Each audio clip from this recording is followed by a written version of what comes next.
Prezados irmãos e irmãs, boa noite. Que a paz do nosso amado e querido Mestre Jesus possa abençoar a cada um de nós.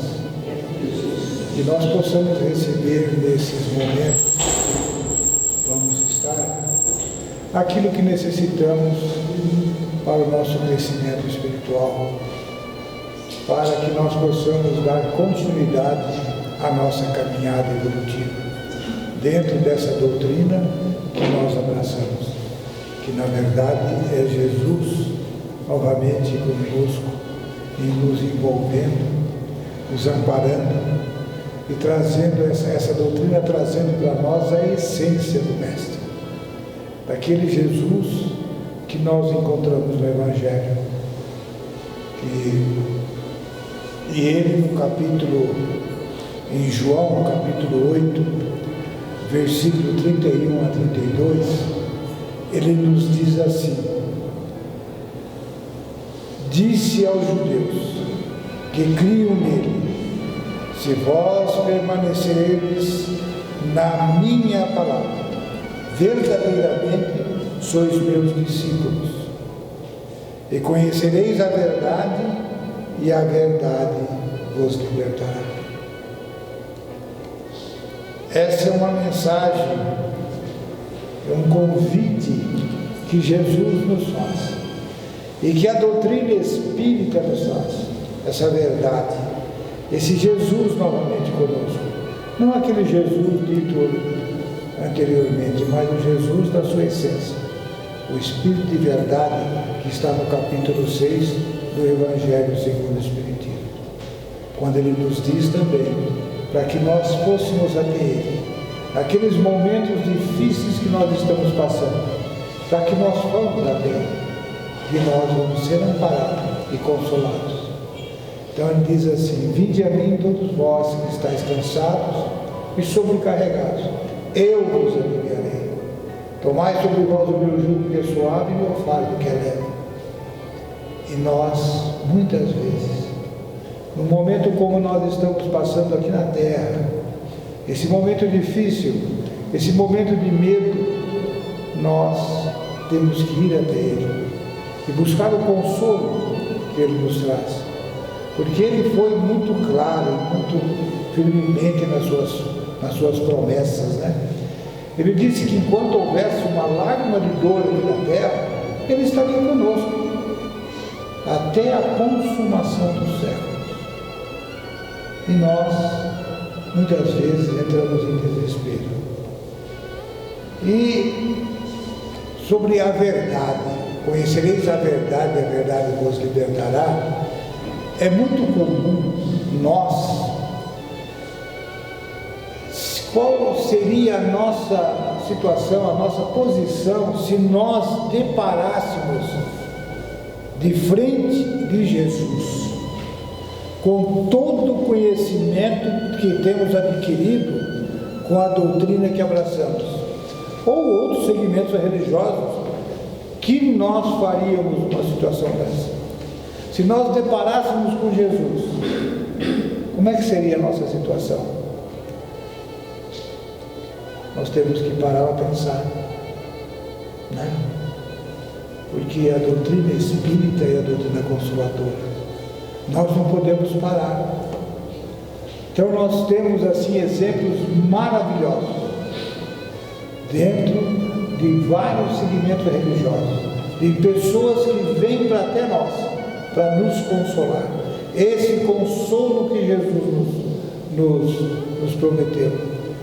Quem que nós temos de conhecimento que veio até nós para nos consolar? Na doutrina espírita nós temos um Chico, nosso querido e amado Chico Xavier, que veio para nos trazer a mensagem de esperança, para despertar em nós a confiança e a fé dessa justiça divina. Mas também nós deparamos com muitas criaturas pregando as verdades de Jesus e não aplicando ou vivendo essas verdades. Isso é comum. Nós vemos pessoas falando de Jesus, aplicando a verdade de Jesus, mas não vivendo-a. E esse é o momento de nós testemunharmos essa confiança que nós temos em Jesus. Nós não podemos cruzar os braços, nós temos que ir à luta. Então nós temos assim um exemplo de uma Madre Teresa de Calcutá. Era espírita? Não, ela era uma trabalhadora do Cristo, uma cristã. Independente da religião, ela era uma verdadeira cristã.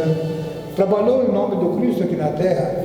Ela saiu do seu conforto, lá do convento de onde ela vivia, e foi às ruas de Calcutá de encontro com os caídos do caminho, exatamente fazendo aquilo que Jesus nos pede, né? Quando nós socorrermos um dos mais pequeninos, é a ele que nós estamos socorrendo. E ela não teve medo, porque ela foi enfrentar a doença, leprosos, tuberculosos, e não teve medo, e fez um trabalho gigantesco. Por que será? Porque ela tinha a verdadeira mensagem do Cristo em seu coração. Ela era uma discípula verdadeira do Mestre, independente da religião. Outra pessoa que se deparou com a verdade, mas antes eu quero fazer uma lembrança que, certa feita, conversando com o senhor, eu lhe perguntei para ele: senhor, como é que vai esse pessoal que prega usando o nome do Cristo, materialmente falando? Como é que eles vão se dar a hora que eles estiverem no plano espiritual? Como é que vai ser? O senhor me respondeu assim, deu uma pergunta, deu uma resposta, aliás, para a minha pergunta, muito pequena, mas muito verdadeira. Ele disse assim: olha, se aquele que está pregando o nome do Cristo, e quando ele se deparar com a verdade, ele muda. Então muitas vezes nós criticamos nossos irmãos de outras religiões que ficam pregando, às vezes até por falta de conhecimento, não tendo o conhecimento que a doutrina espírita nos dá, que é através da reencarnação, é que nós vamos conhecer a verdadeira justiça de Deus para com todos nós aqui na terra. Então tudo que promana de Deus é para o nosso bem. Nós temos que ter essa confiança, e a doutrina espírita nos ensina isso. Então outro que se deparou com a verdade, mas ele não conhecia essa verdade, foi Saulo de Tarso. Saulo de Tarso, ele era honesto no que fazia, ele defendia uma causa, ele acreditava naquilo. Tanto é que ele não conhecia Jesus, ele passa a perseguir os cristãos, mas pensando que ele estava agindo corretamente, defendendo a causa que ele defendia. E nas portas de Damasco, quando ele depara com a verdade, foi o mestre, ele muda como a água para o vinho, ele mudou completamente, ficou até um ponto fanatizado, que teve problemas até ele se equilibrar, porque ele descobriu a fonte, e ele queria que todo mundo, os amigos, os parentes, todos, descobrissem o que ele descobriu, a verdadeira mensagem do Cristo. Porque quando ele se encontra com Jesus, ele se encontra com uma luz primeiramente, e ele, homem inteligente que era, quando ele se depara com aquela cena, uma luz maior que a luz do sol, ele ainda questiona quem és tu, né, que falas comigo? E Jesus tranquilamente responde a ele: eu sou Jesus a quem tu persegues. Na hora ele muda, ele fala: Senhor, olha só a mudança, Senhor, o que queres que eu faça? E se tornou o grande Paulo, o Paulo que é responsável por hoje nós estarmos falando de Jesus, porque ele levou a mensagem para os gentios, por onde Jesus não tinha passado.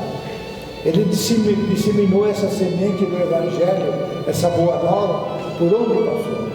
Foi um gigante em nome do Cristo aqui na terra, e graças a esse trabalho nós estamos aqui falando de Jesus hoje, graças a Saulo de Tarso, que defendia uma causa. Então, quando o Senhor fala isso para mim, que se ele estiver falando e fazendo o que faz, sendo honesto, acreditando naquilo que ele está fazendo, quando ele se deparar com a verdade do mundo, então nós temos essa esperança que a doutrina nos ensina, nos dá essa visão de uma mensagem, de um caminho verdadeiro para nós seguirmos aqui na terra. Jesus, nosso meio nazareno, que desde o princípio, do primeiro dia que ele esteve aqui na terra, ele deixou exemplo para nós, nascendo numa estrebaria, um lugar simples, mas foi o dia mais belo que a terra pôde ter passado, foi quando ele chegou, aqui na terra, que os anjos chegaram até a terra, falando dessa figura, dessa criatura que estava chegando, para trazer a boa nova para nós, dizendo que Deus é amor. E a doutrina de Jesus, ela resume no amor. Tiremos o amor da doutrina de Jesus, fica uma doutrina comum, é o amor. Então, a Madre Teresa, ela fala isso numa entrevista que ela dá com um repórter, e o repórter questiona ela: Madre, como é que a senhora começou esse trabalho todo? Ela respondeu: foi pelo primeiro. Mas essa organização toda, como é que é? O amor. Duas palavrinhas ela explicou para aquele repórter a grandeza do seu trabalho. Começou pelo primeiro e depois o amor na organização. Colocou o coração a trabalhar em nome do Cristo aqui na terra. E foi no meio daquelas criaturas doentes e não se contaminou. Eurípides de Barçanufo, ele trabalhou, ele saiu de encontro com socorrendo aquelas pessoas no começo do século passado, naquela pandemia da gripe espanhola. Ele sai, ele desencarna trabalhando, sem medo. Dias atrás, um jovem da nossa casa lá, fazendo uma palestra, ele falou uma coisa muito interessante, que os cristãos primitivos, ele saiu escondido à noite para se encontrar nas catatumbas, escondido, sabendo que poderiam morrer, mas eles iam. E nós temos toda a liberdade. Nós somos hoje procurados pelas pessoas, quando eles procuram médicos, procuram outras religiões, não encontram a resposta que eles querem, que vai consolá-los, procurando o Espírita. Aí nós abrimos o Evangelho. Aqui está o consolo. Principalmente no capítulo 5, as causas das nossas dificuldades. E o 6, o consolo. Quando Jesus nos convida a ir até Ele. Aí nós perguntamos as parábolas de Jesus. Qual situação que nós nos encontramos hoje, quando nós ouvimos a palavra, ou estudamos a palavra do semeador? Qual é a nossa situação? Nós estamos caminhando pela beira da estrada? Nós somos aquela semente que caiu na beira do caminho? Ou somos aquela semente que caiu no terreno pedregoso, que até começamos a crescer, mas não temos sustentação, nós desistimos? Ou estamos na terceira semente que cai no meio dos espinheiros, que somos sufocados por mensagens de fora. Ou estamos na quarta situação. E na quarta situação, quando Jesus, que a quarta semente cai em boa terra, nós temos que perceber que Jesus, ele não exige de nós aquilo que nós não temos. Ele diz muito claramente que uma semente rendeu 100, outras 60, outras 30. Como é que nós estamos? Quanto é que nós estamos rendendo? Nesse momento difícil que a terra passa, qual é a nossa proposta? O que é que nós estamos fazendo para socorrer aqueles nossos irmãos? Que muitos vão pelo suicídio, porque entram em desespero. E nós vamos fechar a casa, a porta do centro espírita.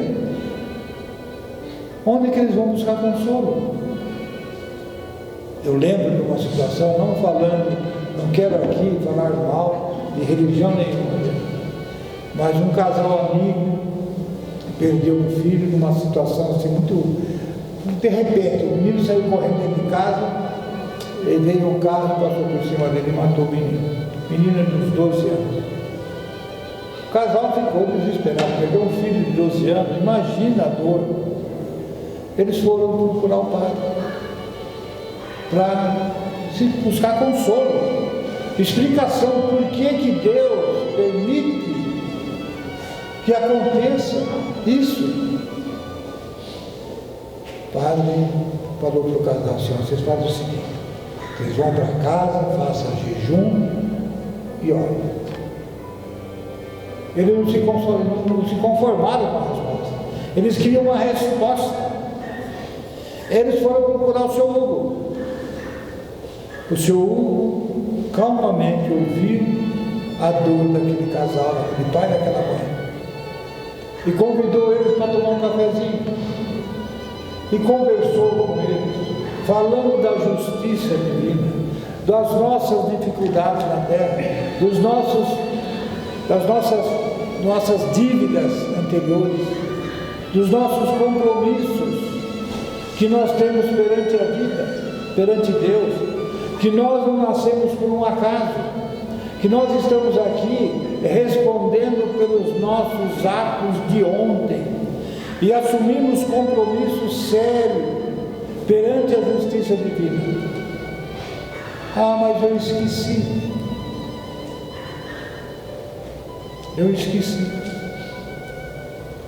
Mas nós temos a Jesus a nos recorrer. Naquela passagem do mal rico, do Lázaro e o rico, nós vamos entender que Humberto de Campos, numa mensagem trazida pelo nosso querido Chico, eles estão lá no mundo espiritual, um grupo de pessoas, como nós nos reunimos aqui, eles se reúnem lá. E Humberto de Campos estava participando da reunião. E a conversa entrou na parábola do mal rico, do Lázaro. E perguntaram, na conversa ali, alguém perguntou para o instrutor: por que Abraão não permitiu que Lázaro fosse lá avisar os irmãos do rico? Que ele pediu para que Abraão permitisse que ele fosse lá avisar os irmãos, para que eles não cometessem os mesmos erros e não viessem sofrer como ele. E o que respondeu Abraão? Os teus irmãos têm os profetas e Moisés. E hoje nós temos os profetas, Moisés, Jesus e a doutrina espírita para nos esclarecer.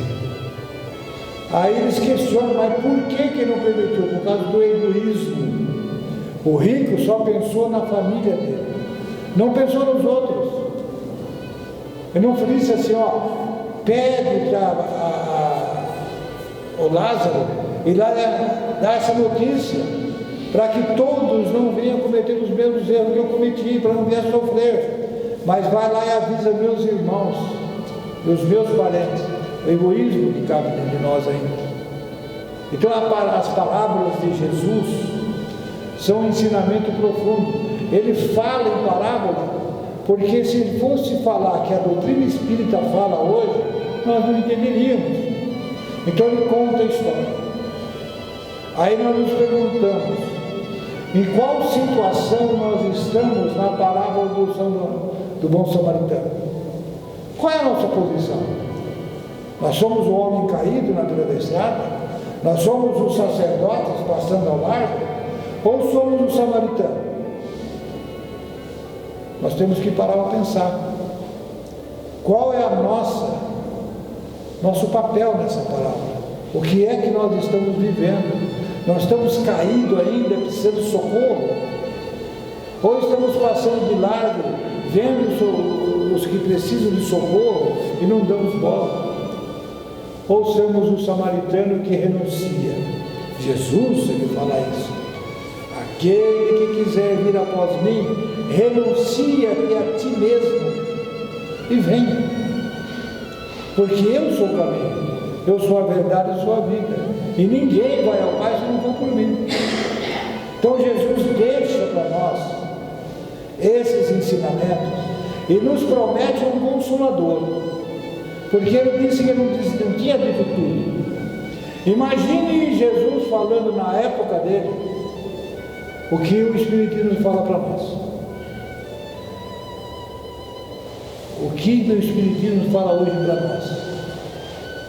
As pessoas não iam conseguir entender. Não iam, nem os próprios discípulos o conheciam. Né? Se nós fizermos uma entrevista com os discípulos, como já lemos em torno do mestre, livro de Vinícius, ele faz uma entrevista e ele questiona assim: se nós tivéssemos hoje a oportunidade de fazer uma entrevista com os discípulos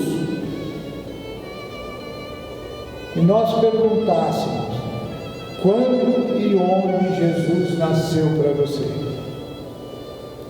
Então ele faz um questionamento com João Evangelista, e João Evangelista iria responder: foi no momento que Jesus disse que Deus é amor, foi nesse momento que ele despertou, que ele entendeu e percebeu quem era o Cristo. A Pedro, quando e onde Jesus nasceu?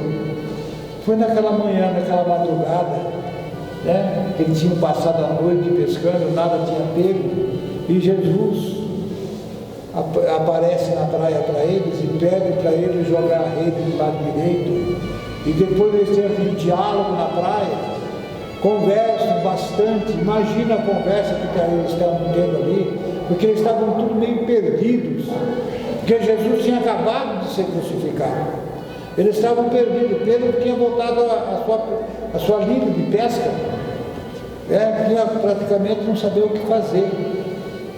E Jesus de repente olha para Pedro e fala: Pedro, você me ama?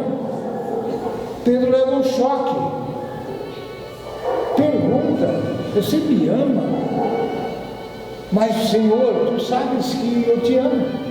E por 3 vezes Jesus pergunta. Na terceira vez o Pedro cai em lágrimas, de joelho no chão, e fala: Senhor, tu sabes que eu te amo, tu sabes que vai dentro da minha alma. Então Pedro, vai e apacentas as minhas ovelhas. Olha o que Jesus quer de nós, que nós possamos consolar, que nós possamos dar uma pequena esperança para aquele que bate a nossa porta, principalmente na casa espírita. Nós temos que ter a resposta, como o Senhor Hugo teve para aquele casal. O Senhor Hugo não mandou eles jejuar, não. Jesus mostrou a justiça divina através da reencarnação, que eles até então não conheciam. Se tornaram espíritas, foram os trabalhadores da casa. Depois disso tudo, se consolaram. Outro lá em Tupã que eu conheci, casal, dia de Natal, olha só, dia de Natal, menino de 2 anos, estavam saindo para passar o Natal na casa dos pais, se reuniam a família, esqueceram alguma coisa, o marido sai, deixa a porta do carro aberta e sai para dentro de casa. O menino pequenino, ele sobe no portão e começa a correr para lá e para cá no portão, o portão cai e a criança vem a óbito. Dia de Natal. Imagina esse casal, o sofrimento, a dor, o desespero. O que pensar de Deus? Dias depois, veio uma mensagem psicografada. O menininho dizendo aos pais: papai, eu vim, o meu tempo foi curto, mas lembrem-se que há outras crianças que precisam do teu amor, que necessitam do seu abraço. Eles tomaram uma decisão, compraram uma propriedade, fundaram um centro, e eu tive lá a felicidade de estar 2 vezes lá em Tupã, visitando no sábado, eu e o seu a criançada, eles entregando, dando sopa, evangelização para aquelas crianças, era uma festa, né? Então é isso que a doutrina espírita nos traz Jesus de volta para nós, dizendo que a dor não é permanente, nós não vamos sofrer eternamente no inferno sem fim, e nem ficar no céu. Esse céu e esse inferno está dentro de cada um de nós, depende de como nós olharmos. Mas se nós tivermos o capricho de olharmos o Evangelho, buscar nessas palavras os ensinamentos que aqui encerram, nós vamos ter uma visão da vida diferente e vamos ter certeza que Deus é amor. Então, nós sabemos disso. Os diálogos que Jesus tinha com aqueles pessoal daquela época, quando Joana de Cusa busca Jesus, porque ela tinha problema com o marido, ela já conhecia Jesus, mas o marido não. O marido vivia a vida material e ela sofria com isso. Ela procura Jesus para resolver o problema dela, que ela queria que o marido entendesse o que ela já tinha entendido, ver em Jesus o verdadeiro caminho, ver Jesus a esperança, porque ela já sabia e ela queria que o esposo também. E Jesus dialoga com ela, faz um diálogo longo, dizendo: Joana, atrás de uma lágrima de arrependimento, o homem se transforma. Que bárbaro, que por onde passou, deixou um rastro de dor e de sofrimento. No momento que ele tem uma lágrima de arrependimento, ele muda. Então, vá ser fiel ao lado do teu esposo, que lá é o teu lugar. Ele necessita de você, ele precisa de você. E ela, obediente a Jesus, vai. E a história é maravilhosa. Quem tiver a oportunidade está na Boa Nova, Joana de Cusa. Essa história é os momentos de Jesus que nós não encontramos no Novo Testamento. E a doutrina espírita nos traz, através dos espíritos, Humberto de Campos, Amélia Rodrigues, Maria Dolores, Emmanuel, André Luiz e tantos outros espíritos, que traz notícia para nós de como é o mundo espiritual. Então, conhecereis a verdade, e a verdade vos libertará, disse Jesus. E a doutrina espírita nos traz essa verdade, para que nós possamos abrir a nossa visão, parar de ver só um espaço pequeno, achar que a vida nós temos que ser bonzinhos, que nós ainda não temos essa capacidade, que nós temos as nossas dificuldades ainda, que são muitas, né? Com raras exceções, nós podemos contar nos dedos, né? Os espíritos que vêm para nos consolar. Então, no livro dos Espíritos, na doutrina espírita, nos traz os espíritos superiores, como Santo Agostinho, como Erasto, São Luís e tantos outros espíritos que nos traz o consolo para nós. Então, a doutrina espírita nos explica por que a reencarnação. Pergunta 132 do livro dos Espíritos, que Kardec questiona: por que a reencarnação? Qual a necessidade? A resposta é simples: para a nossa evolução espiritual, para o nosso crescimento, mas também para nós cuidar do meio ambiente. Temos compromissos com o nosso meio ambiente. Então, hoje eu pensava nos animais, né? Os animais são tão inocentes. Eu estava vendo lá, tem lá os gatinhos nossos, lá o cachorro, eles são dependentes. Então nós falamos, não, o gato ele não tem, ele é dependente. Não, eles são dependentes de nós, porque eles confiam em nós. Eu cheguei à conclusão seguinte, que na época de Jesus, nós não éramos donos da nossa vida, porque os poderosos, eles mandavam, faziam e desfaziam. Então, se eles não tivessem contente com nós, eles simplesmente mandavam nos liquidar, ou nos prender, ou nos matar, porque eles tinham o poder da vida na mão, os poderosos. E nós temos esse poder na mão desses bichinhos, que eles são dependentes de nós.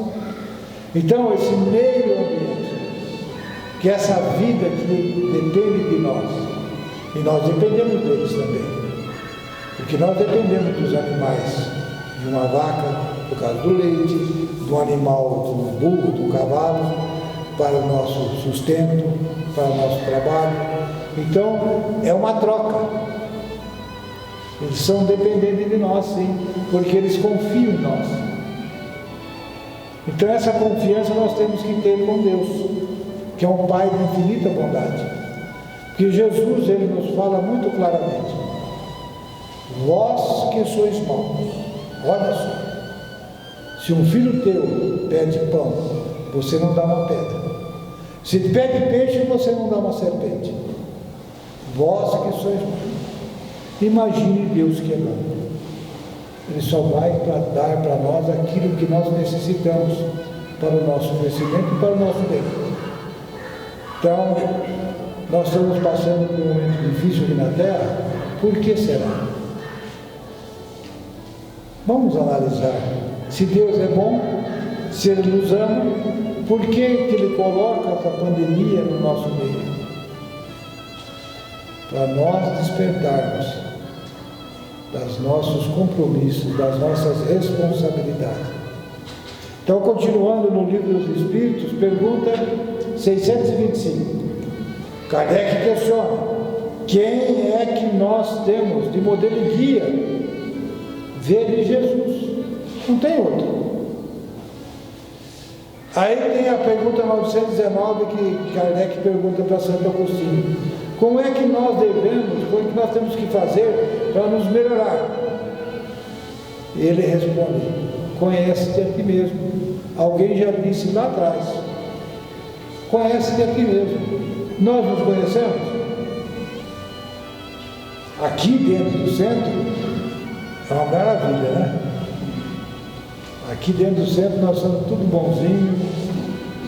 Tem até uma historinha o senhor Hugo contava para nós, disse que o cidadão estava falando igual eu estou falando aqui, de repente chegou a esposa com os filhos do cidadão que estava falando, ele olha para ela e fala assim: o que está acontecendo? O que você está fazendo? Das balas aqui dentro do centro? Não, nós vamos morar aqui, que você é muito bonzinho. Então, o senhor sempre contava para nós aquela mesa da sua cozinha lá, depois das reuniões, ele contava esses casos para nós, nos ensinando, né? Não perdia tempo de nos ensinar. Ele sempre tinha um ensinamento para nós. E a coisa mais difícil de entender do seu Hugo era aqueles tapinha dele nas costas. A gente chegava lá, cheio de problema, e conversar com ele, tinha uma paciência, ele escutava a gente às vezes 1 hora, nós se lamentando, aí ele falava, olhava bem para nós, batia nas costas, falou assim, ó, vai firme que você vai vencer. Mas eu ia buscar a resposta. Vai firme que você vai vencer. É isso aí que ele fazia, os ensinamentos dele. E ele seguia os passos de Jesus, né? Então nós temos que estar vigilantes, sempre como Jesus nos convida, vigiar e orar para que não caia em tentação. E que a paz do Mestre possa nos acompanhar ao retornar aos nossos lares, que nós possamos buscar no Evangelho uma conduta de vida melhor para nós mesmos, porque só assim é que nós vamos crescer. Conhecer a verdade e a verdade vos libertará. Muita paz a todos, muito obrigado pela atenção. E vocês perceberam que eu não contei nada de novo, né? Tudo nos conhece o Evangelho, mas até quando que nós vamos ter que repetir, né? Mas precisamos, já se passaram 2000 anos e nós ainda não entendemos ainda Jesus. A pergunta é, como que nós ficaríamos se deparássemos com Jesus hoje em nossa frente? Qual seria a nossa reação? Que Ele nos abençoe sempre.